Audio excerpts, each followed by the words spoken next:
We know that errors are inevitable in any computer program, and Java is no exception. Different programming languages provide their own specific way of handling these errors. So it is obvious that Java, being such a powerful language, must have some way of handling errors that may arise during the program execution. In this module, we will learn how Java uses exception handling mechanism to handle such errors. The objective of this module is to learn what is an exception and how to handle it. What happens if an exception is not handled?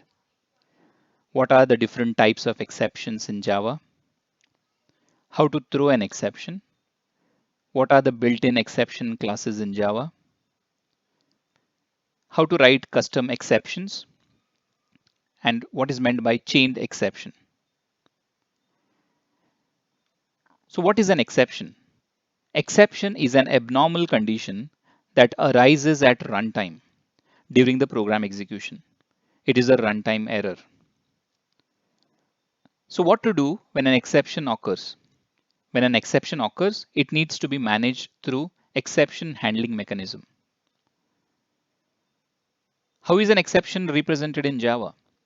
In Java, like everything, an exception is also an object that describes an error that has occurred in the code. So what happens when an error occurs? When an error occurs, an exception object is created and returned to the calling program.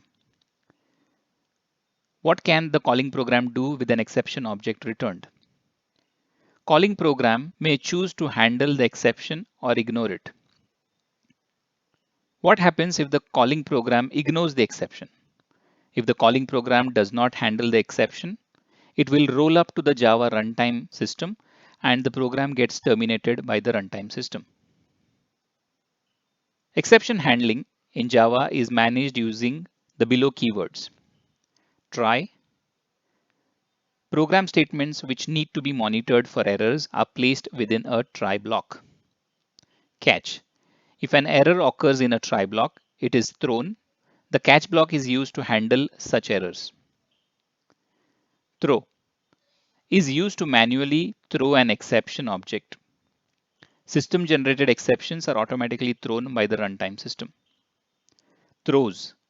Any exception that is thrown out of a method must be specified as such by a throws clause.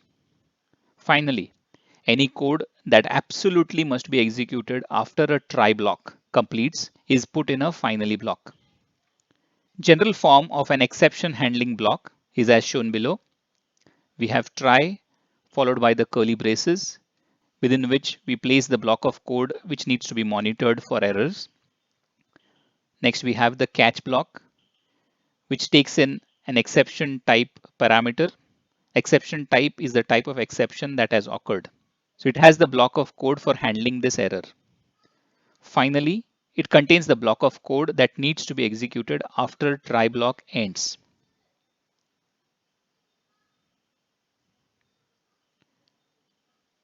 Here's the exception class hierarchy in Java. At the top, we have throwable class, which is a built-in class in Java. All exception types are subclasses of this class.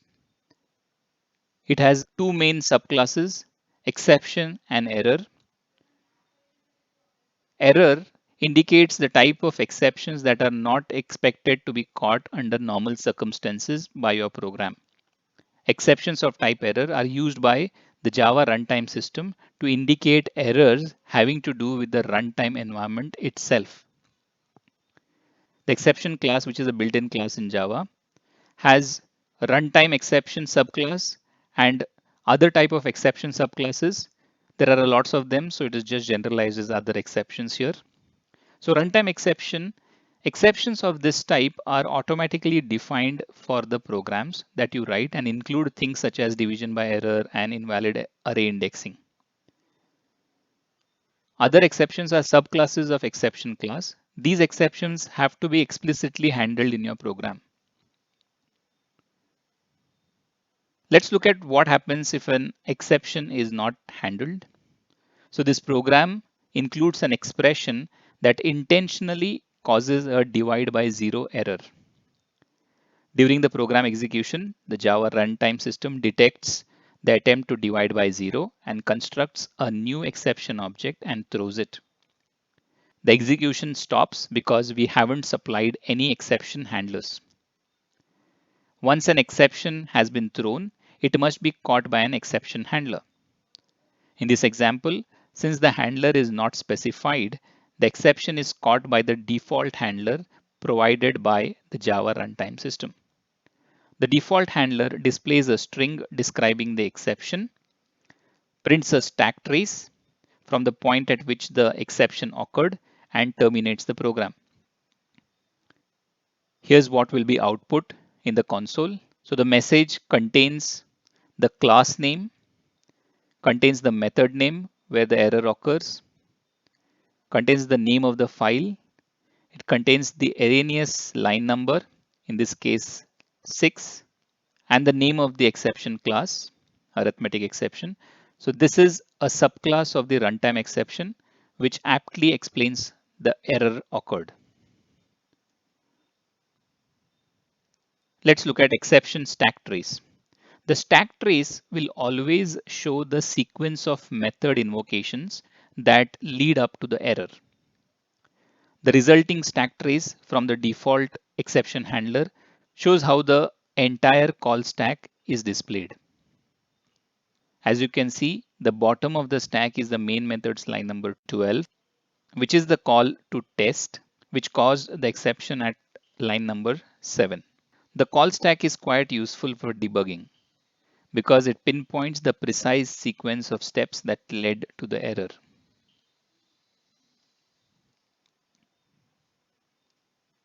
Leaving it for the default handler to handle the error and terminate a program may not be useful in real-life applications. To handle this, simply enclose the code that may generate an error inside a try block and include a catch clause with the exception type that you wish to catch. The program produces the output division by zero error followed by after the catch statement. Notice the line, the value of res is not printed. Once an exception is thrown, the program control transfers out of the try block into the catch block and never comes back to the try block again. So can a description of the exception be printed? Yes, we simply need to rewrite the catch block as shown below. We use the print statement and print the exception object, which will produce the output exception java.lang.arithmetic exception divide by 0.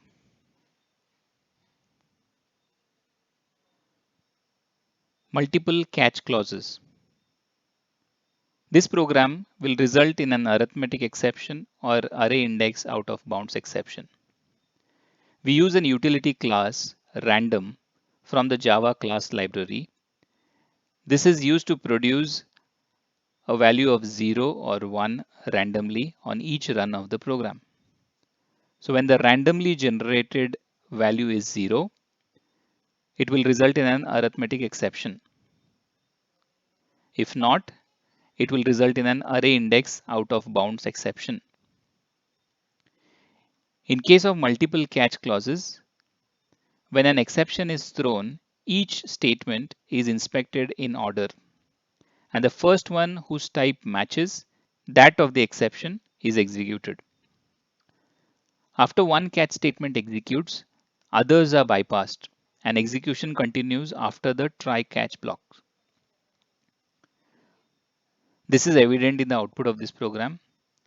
When the random value is 0, it will result in an arithmetic exception, and the output is exception java.lang.arithmetic exception divide by 0 followed by after try catch block. So it does not enter into the array index out of bound exception catch block. But when the random value is 1, it will result in an array index out of bounds exception, and the control moves into this catch block, and This statement is printed exception java.lang.arrayIndex out of bounds exception number 4 and followed by after try catch block. The importance of order of multiple catch clauses. In case of multiple catch statements, subclass exception type should be placed before the superclass exception type. This is because a catch statement of a superclass will catch exceptions of that type plus any of its subclasses. Thus, a subclass would never be reached if it came after its superclass. This program will result in a compilation error stating that the second catch statement is not reachable. Since exception is a superclass of arithmetic exception, the first catch statement will handle all exception-based errors, including arithmetic exception. This means that the second catch statement will never execute. To fix the problem, reverse the order of the catch statements. Nested try statements. This program illustrates the use of nested try statement. In this program, a try-catch block is contained within an outer try block. We use a utility class random from the Java class library. It is used to produce a value of 0 or 1 randomly on each run of the program. When the randomly generated value is 0, arithmetic exception is thrown. But the nested try block does not have a catch statement to handle it. Hence, the outer try block's catch block is checked for a match. In this case, the catch statement is executed and exception is handled. When the randomly generated value is 1, array index out of bounds exception is thrown. Since the nested try block has a catch statement to handle this exception, the code in this catch statement is executed. If no catch statements match, Java runtime system will handle the exception. Continuing on the nested try statements. This program illustrates the use of nested try statement. A method divide by 0 is wrapped around a try catch block to handle the arithmetic exception. The method divide by 0 uses a try catch block to handle array index out of bounds exception. We use a utility class random from the Java class library. It is used to produce a value of 0 or 1 randomly on each run of the program. So when the randomly generated value is 0, arithmetic exception is thrown by divide by 0 method. Since the try catch block of this method does not handle such an exception, the control moves back to the calling method to check if it handles this exception. Since it does, the catch statement of the main method is executed. When the randomly generated value is 1, array index out of bounds exception is thrown. Since the catch statement of the method divide by 0 handles this exception, the code inside this statement is executed. Throw clause. It is possible for programs to throw an exception explicitly using the throw clause. The flow of execution stops immediately after the throw statement. Any subsequent statements are not executed. The nearest enclosing try block is inspected to see if it has a catch statement that matches the type of exception. If it does find a match, the control is transferred to that statement. If not, then the next enclosing try statement is inspected and so on. If no matching catch is found, then the default exception handler halts the program and prints the stack trace. Here is a sample program that creates and throws an exception. The call to test is wrapped within a try catch block. The test method uses the throw clause to explicitly throw the error. The catch statement matches the exception type and is handled by it. In this case, the catch statement throws it again. The calling main method is checked for a matching catch statement. Since the catch statement is available, the code in the catch block is executed. Throw clause needs a subclass of throwable. See its two variations here. one in which the exception type is created using a new operator, and second on which the reference variable of the exception type from the catch statement is used.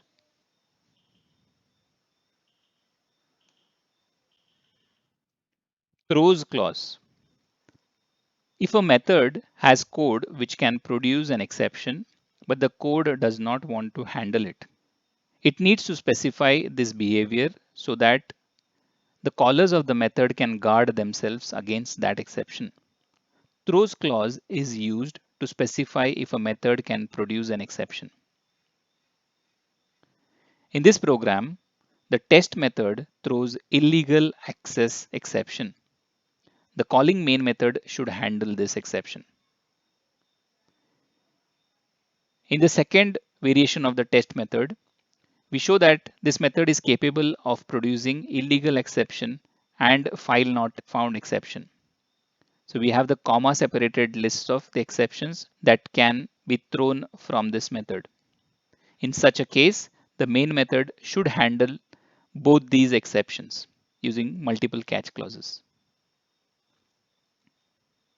Finally, block. Exception thrown in a method will cause the normal flow of execution to be altered. It may result in a premature return from the method. In most cases, it is important to ensure that the important piece of code be executed before such premature returns. Finally, block helps in such scenarios where the most important piece of code can be placed. Finally, block is always executed irrespective of a normal return or a premature return or normal execution. In this example, test A method throws an exception showcasing a premature return from the method. But before the control is moved out of this method due to the exception, the code in the finally block is executed. The output of the program demonstrates this. The first line is in test A, followed by test A is finally block, and then this statement exception java.lang.runtime finally demo. Test B method has a normal return. In this case too, before returning from this method, the code in the finally block is executed. The output of the program demonstrates this. In test B is finally block. Test C method has no return statement. In this case too, after completion of the try block, the code in the finally block is executed. The output of the program demonstrates this.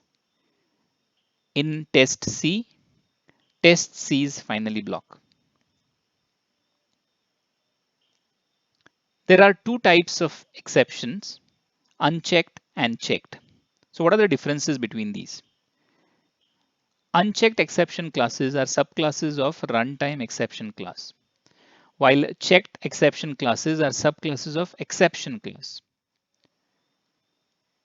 Unchecked exceptions need not be included in throws clause, while checked exceptions should be included in throws clause.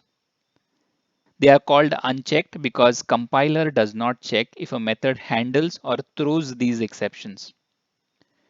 And they are called checked because compiler checks if a method which can generate an exception throws it if it does not handle it. Here's a list of all the unchecked runtime exception subclasses defined in java.lang.package, like the arithmetic exception, which we have seen, array index out of bounds exception, class cast exception, illegal argument exception, string index out of bounds exception, type not present exception, unsupported operation exceptions. And here's a list of the built-in checked exceptions defined in java.lang.package. Class not found exception, illegal access exception, instantiation exception, no such field exception, etc. Custom exceptions. Custom exceptions are created to handle situations specific to your applications. In order to create one, simply subclass the exception class as shown below. Class validation exception extends exception. This subclass does not have to implement anything. It will inherit all the methods provided by throwable, since exception class extends from throwable class. One or more of these methods may be overridden depending on the application needs. The next slide lists all the methods in the throwable class. So these are the methods available in the throwable class. Fill in stack trace, get cause, get localized message, get message, print stack trace, set stack trace, toString, etc. Let's look at a custom exception example. This example declares a new subclass of exception called validation exception. Validation exception overrides the toString method of the throwable class. The version of toString defined by throwable first displays the name of the exception followed by a colon, which is then followed by your description. By overriding toString, you can prevent the exception name and colon from being displayed. This makes for a cleaner output, which is desirable in some cases.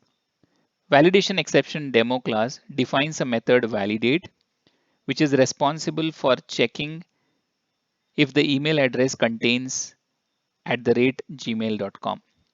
If it does not contain, a validation exception is thrown. The main method sets up an exception handler for validation exception. So here's the output of the program. First, we invoke validate with abc.xyz@gmail.com. So it will result in no exception and it will be a normal exit. Next, we invoke validate by passing abc.xyz. That will result in a validation exception being thrown, and the output will be exception, validation exception, not a Gmail address.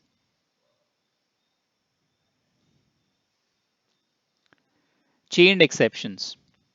The chained exception feature allows you to associate another exception with an exception. This second exception describes the cause of the first exception. To allow chained exceptions, below constructors and methods were added. Constructors, throwable, which takes a parameter of type throwable. This is to specify the exception that causes the current exception. And the other constructor, which takes in two parameters, one of type message and the other of type throwable. This is to specify the description and the exception that causes the current exception. And the methods getCause, which returns throwable. This returns the exception that underlies the current exception. If there is no underlying exception, null is returned. And init clause, which takes in parameter of type throwable, returns throwable. This associates the cause exception with the invoking exception and returns a reference to the exception. Let's look at the chained exception example. This example illustrates chained exceptions, an exception occurring because of another exception. In this case, arithmetic exception is caused because of IO exception. GetDivisor method throws an IO exception indicating it could not get the divisor value. Without the divisor value, the division cannot be performed. Hence, an arithmetic exception is thrown by the divide method. The root cause IO exception is chained to the arithmetic exception using the init cause method. Main method provides an handler to handle this exception. The output of this program is java.lang.arithmeticException because java.io.ioException could not get divisor. The getCause method is used to get the cause for the arithmetic exception. To summarize, we have learned that an exception is an abnormal condition that occurs at runtime. Try-catch blocks are used to handle exceptions. The code which can result in an abnormal condition is placed in the try block. Any possible error that it might result in is handled in the catch block. If an exception is not handled, it propagates to the JVM, which handles and halts the program from proceeding further. If a method in which an exception can arise decides not to handle it, it needs to throw this exception. An exception can be thrown using the throw clause. The method signature should include throws clause. Exceptions can either be checked or unchecked. Checked at compilation, hence called checked exception. Unchecked are runtime errors and are not checked during compilation. A custom exception class can be created by extending the exception class. An exception can be chained with another exception, which is the actual cause of the second exception to be thrown. This helps in identifying the exact cause of the error.